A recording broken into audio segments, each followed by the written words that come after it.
Hello everyone and welcome to Sinful Gaming. I hope you're all doing well, hope you're all staying safe, and most of all, I hope you're all fighting that war against the Grey.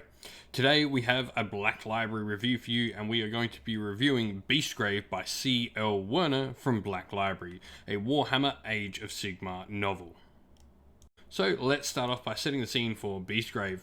Beastgrave, as you might have guessed by the name of the novel, is the novel released alongside Warhammer Underworld's Beastgrave, one of the many seasons of that game. Beastgrave doesn't follow any of the major warbands that are in the Warhammer Underworlds game, but rather a different cast of characters set to the side, and let's talk about them. So the whole story is based around Groth the Beast Lord, who receives a vision in a fire during a particular raid on a village that leads to him having a vision of the living mountain that is Beastgrave itself, and he is going there to seek his destiny. Meanwhile, in the forest known as the Thornwild, a branch wraith called Kyra also receives a vision in direct opposition to Groth and is drawn to the mountain to stop him.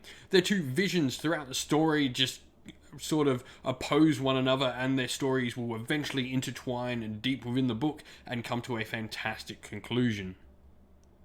And so, for those of you wondering, what sort of style does the book really follow? Well, it is definitely an adventure story at heart, has a load of obstacles for our two main characters, whichever side you choose to be on, good or evil. It gives them a lot of obstacles to overcome. It's definitely an adventure novel sort of based around these two characters. You've also got this sense of like a chase within the story, as you've obviously got Groth heading off to go and claim his destiny, and you've got Kyra the Branch Wraith and her Sylvaneth trying to catch him and, well, stop him, and whether they do or not, you'll have to read the book to find out. And so, what is the book's purpose? What do I think the author was trying to get out of this book? Well, it just feels like it's giving us an idea of like the primordial forces that not only work inside Beastgrave itself and the realm of Gur, but also just the general mortal realms as well.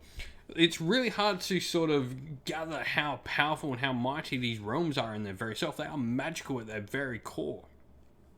And so Beastgrave does a really good job at showing us just how these realms work and how they are living things almost entirely, and just show us that in many, many different ways throughout the novel. And so, what was my favourite part of the book? And well, I definitely feel the natives. At a point within the book, we get to see some native inhabitants to Beastgrave, and these characters that we get to see for a part of the novel are just awesome. They really show us the idea of how people are shaped by the realms. Very much like how Warhammer Warcry sort of showed us all these different sort of chaos warbands that are affected by all the realms. This book does a really good thing of showing us how that this particular place, Beastgrave, has affected the people that live within its sort of vicinity.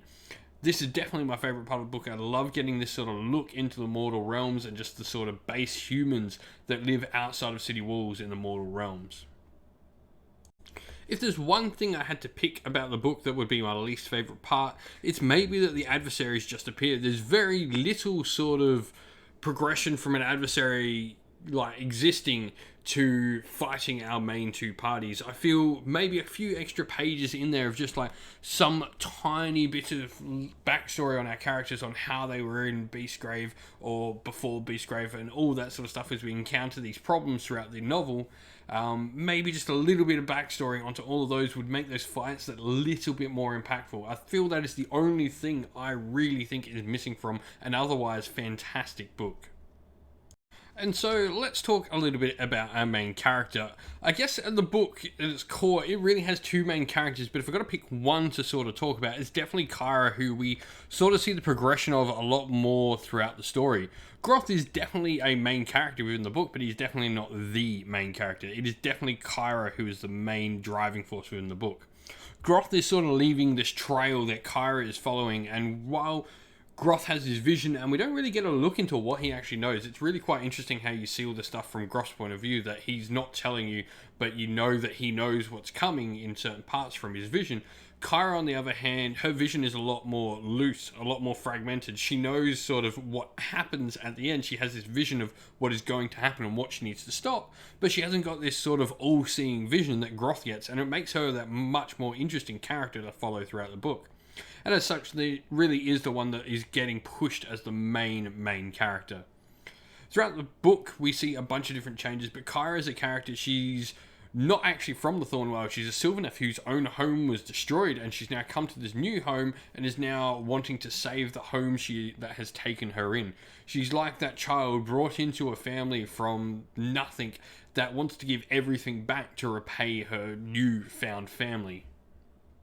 And so throughout the story, we start to see the changes in Kyra, where we start to see desperation creep into her story as it goes on and on. You start to see her become a lot more dangerous in her attempts to stop Groth as the story progresses. She becomes a lot more frantic. She really feels for a lot of her companions that are along the story with her as well. While she's not a native to the Thornwild, she's really bonded quite strongly with a lot of her fellow Thornwild Sylvaneth that travel with her to try and stop Groth and his warherd that is with him. And it's just these subtle changes that she gets where she starts to sort of take on aspects of the realm of beasts and, in fact, Beastgrave itself that sort of make her this more feral, this more savage sort of creature, and she strongly fights that in the end. It's just a story seeing the struggle between her and the imposing power that Beastgrave just enacts around everything, and you really see like the impact Beastgrave has on not just her but many characters within the story. And so who do I think would like this book? Well, definitely fans of Sylvaneth and the Beasts of Chaos. I feel both factions are greatly represented within this book. You've got a lot of stuff to dwell on with both characters. If you're a fan of either book, you will really get a good kick out of this. I think it's one of the best things I've seen for Beasts of Chaos in a while. And Sylvaneth, they've got quite a few good stories out there, but for me, the big thing is Beasts of Chaos get a really good look in this. Like I said many times during this review, Groth is definitely a primary character within the book. If he's not the main, he's still a main character within the set story, so it's definitely a good thing. And for those wishing to get to know more about the setting of Warhammer Underworlds, I think Warhammer Underworlds players would love to read this book, and it might entice you to potentially maybe take a little bit of a bigger look at Warhammer Age of Sigmar in general. It really does a good job at showing you how it's sort of connected to the wider world and the impacts that these places are having in Warhammer Age of Sigmar. And so, in summary, this is a solid to very good story here. It keeps a good pace and keeps on hitting you with more and more stories that really sort of linger and show impact in the novel as a whole. You feel that every little adventure part and every little encounter within the book, it leaves something on our different parties. And I think that's very important for a good adventure novel. It definitely hits you right at the end with a big bang. The final scenes in this book are absolutely amazing. And definitely, I personally listened to the audiobook version of this, and I would highly recommend grabbing that for this particular book because that end scene is absolutely fantastic when just read to you. I stopped doing what I was doing, couldn't paint listening to that last 45 minutes of the novel as I was just enthralled in the story and everything that was happening in that last little bit. All in all, though, definitely like a 7 out of 10 to my book. It's pushing for that 8 out of 10, but 7 out of 10 I think is a fair rating for this book. It's a great story. CL Werner continues to hit it out the park for me. I love a ton of his work. I would definitely recommend picking up Beastgrave by him. Well, thank you all for watching. We hope you enjoyed the video, and if you did, please don't forget to leave a like and subscribe to the channel. If you'd like to come chat more with me and other members of our little community here at Sinful Gaming, you can do so by coming and joining our Discord server, which you'll find a link to in the description of the video. While you're on YouTube as well, go check out my featured channel section, which contains a bunch of other fantastic Age of Sigmar content creators doing everything from battle reports, tactical videos, lore videos, painting tutorials, and more besides that. Lastly, though, we'd like to give a shout out to everyone who helps support the channel via Patreon and YouTube members. Thank you to James, AJC, JC, Christian Weir, Soren, Kenny Lowell, Outer and Shot First, Chaospawn, James Crowder, and Andrew Bowen. Thank you all so much for your support. And if you'd like to help support the channel like these fine people do, you can do so by clicking once again on the links down in the description of the video to either YouTube members or Patreon. Thank you all for supporting the channel, though, watching the content. Have a nice day, stay safe, stay well, and most of all, keep fighting that war against the Grey. Ciao for now.